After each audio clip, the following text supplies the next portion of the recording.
আপুনি যেতিয়া গুৱাহাটীৰ পৰা যোৰাবাটৰ পাহাৰটো নামি আহে নিশ্চয় সেই দূৰত আপোনাৰ চকুত পৰে এইখন এখন বগাকৈ এখন ধুনীয়া বিল্ডিং।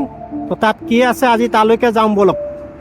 আপুনি মই যোৰাবাট পাহাৰৰ পৰা দেখা সেই ঘূৰণীয়া গম্বুজ থকা এইখন বিল্ডিং, তো ইয়াতে আহি পাইছোঁ। তাৰ ভিতৰত মই যাম, দেখুৱাম আপোনালোকক।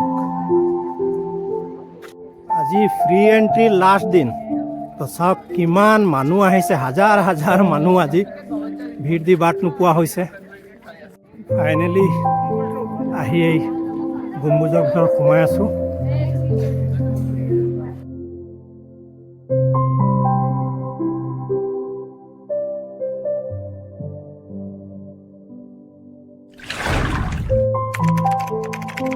আপুনি ছায়েন্স চিটিত আহিব হ'লে গুৱাহাটীৰ ফালৰ পৰা যেতিয়া আহিব, যোৰাবাট পাহাৰটো নামিলে প্ৰথমে আপুনি জুবিন ক্ষেত্ৰ পাব।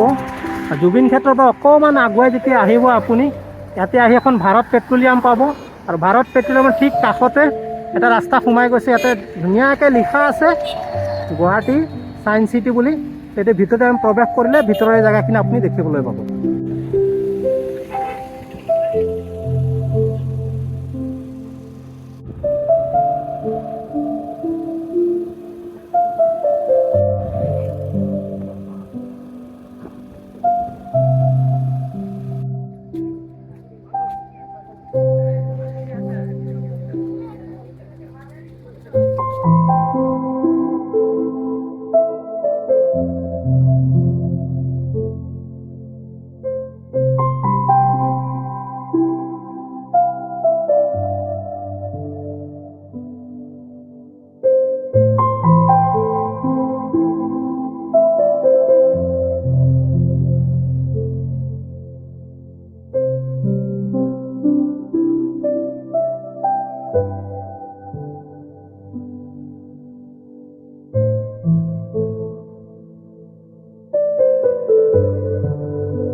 কমপ্লিট হোৱা নাই,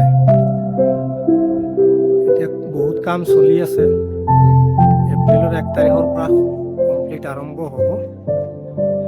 তো আজি free entry last day, Sunday হয়, বহুত মানুহ আহিছে। ইয়াৰ পৰা ভিউজটো চালে কিন্তু বহুত ভাল লাগে, বহুত দূৰলৈকে ভিউজটো।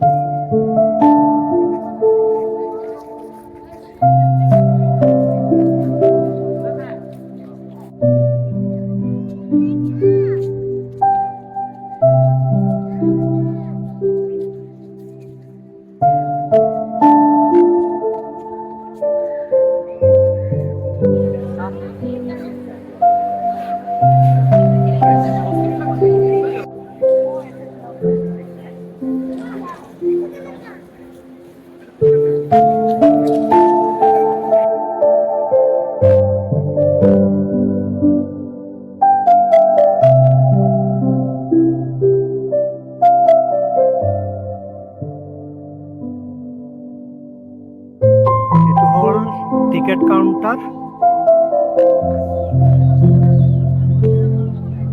টিকট কাউন্টাৰ আৰ টিকটৰ ৰেটবিলাক ইয়াতে লিখা আছে।